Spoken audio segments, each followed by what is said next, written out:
Purim. Purim lanu. Baruch Asher Bachar Banu. On Purim, there is a very interesting Segulot brought down in book Keter Malchut. I spoke to you about this book. Keter Malchut, there's few books called Keter Malchut. There's one book that it's by the Rabbi. Yeah, and also Rav Even Gvirol, they have Keter Malchut that they usually read, I think, in Yom Kippur and Rosh Hashanah. But this is not the Keter Malchut I'm talking about. There is a book Keter Malchut that was written by the Ben Ish Chai, which the Ben Ish Chai didn't want people to know that he wrote it. So he kind of said that he found it. Yeah. He found a lot of books. He found a lot of books, yeah. So anyhow, this book, he wrote it in Arabic. Very interesting. And they translated it in Israel. Rav Ben Zion Mutzafi. He was actually the first one who translated it to Hebrew. And this book has a lot of nice gulot that the Ben Ish Chai brings. Again, he didn't write that it's him, but you see from the style that it's him. And he says a very interesting thing. He says on Purim night and on Purim day, each one should say the names of Mordechai and Esther a few times. So he says like this. Every person should, first of all, light a candle for Mordechai and Esther. And say Baruch Mordechai 120 times. Baruch Mordechai, Baruch Mordechai, Baruch Mordechai, Baruch Mordechai. At night and also in the day. And you should say Berucha Esther bat Avihail 24 times. Now, where did he take those numbers? Why Baruch Mordechai is 120 and Berucha Esther bat Avihail is 24 times? So he took it actually from Sefer Yetzirah. Sefer Yetzirah is a very Kabbalistic book. They say that Avraham Avinu established this book, then Rabbi Akiva wrote it down. There's a big history about this book. There's even an English translation of some of this book with interpretation of Rav Aryeh Kaplan, very interesting in English. And in Sefer Yetzirah he says that חמש אבנים בונות 120 בתים. Five letters. Bricks or stones build 120 houses. That's a chida. How do you say chida? It's a riddle? Huh? Riddle? Why is it a riddle? Kivyachol, yeah? What does that mean? So if you have, every time Sefer Yetzirah calls letters, stones, bricks, and words is houses.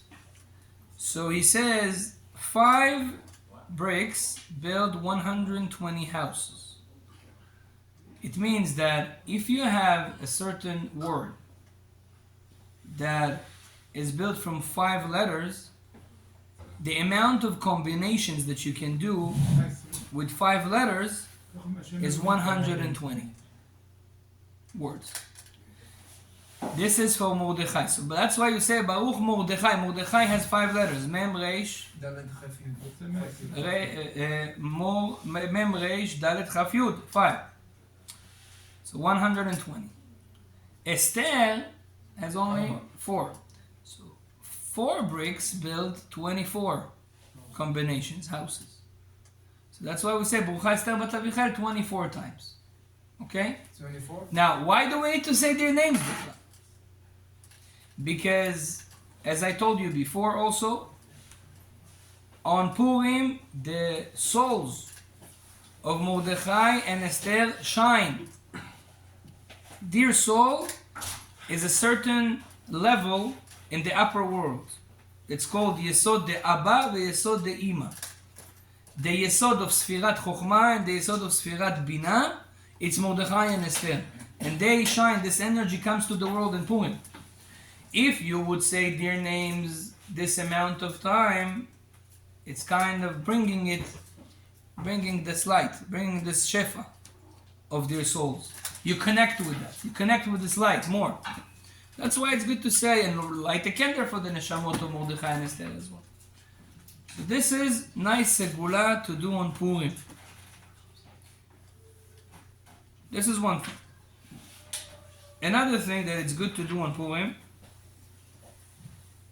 is we spoke about wearing Bigdei Shabbat, wearing Shabbat clothes. Ben Ish Chai in the same book he brings down that for women it's very important to dress nice and beautiful on Purim, more than men. He says that Chanukah and Purim is more of a feminine holidays. And ladies get more bracha and light on Chanukah and Purim than men. Now you get your blessing from Shamayim according to how you are prepared for that blessing. So if you don't have nice clothes, means you're not a proper vessel, so you don't get the proper light. So we need to have nice Shabbat clothes or nice clothes like we spoke about, but what about the women? They get more light. Says the Ben Ish Chai, they should wear, of course, modest. I'm not talking about modesty, this is for sure. But it needs to be something special. So it's a good idea if you buy your wife a nice dress for Purim. But he says more than that, if they are able to, put 24 pieces of jewelry on Purim. They don't have to be all Purim with those 24 pieces of jewelry. But put them on them, even for a certain time, because 24 symbolize the 24 kishutim. How do you say kishutim? Decorations of the Shekhinah, which is symbolize the women. And the 24 decorations of the Shekhinah is basically the 24 books of Tanakh. So if she puts 24 pieces of jewelry, she gets that light at a higher level. So the Ben Ish Chai even says, like, how are you going to put 24 pieces of jewelry? It's like a lot. So he says, put a ring in every finger and also in the legs. Whoa. Bracelets here, there, you have it already. It's not a problem. But he says it should be real jewelry. Don't give a Dollarama jewelry. How you can put shoes? Huh? How you can put shoes if you put No, so just for a few minutes, it's okay. Just take a picture. But Bezrat Hashem, this is a good idea. Baruch Adonai le'olam, amen, amen.